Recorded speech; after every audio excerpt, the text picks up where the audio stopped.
So, in front of me I've got Oppo Reno 5 Lite. In this video I'll show you how to hide Notch. In the beginning enter Play Store and search for Nacho Noch app.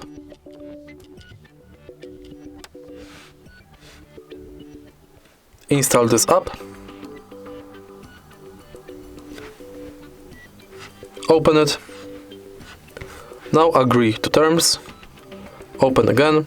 Switch this button and allow Nacho Noch to display over other apps. Go back to app and tap this button again. As you can see, your Notch is hidden. If you find this video helpful, please leave like, comment and subscribe.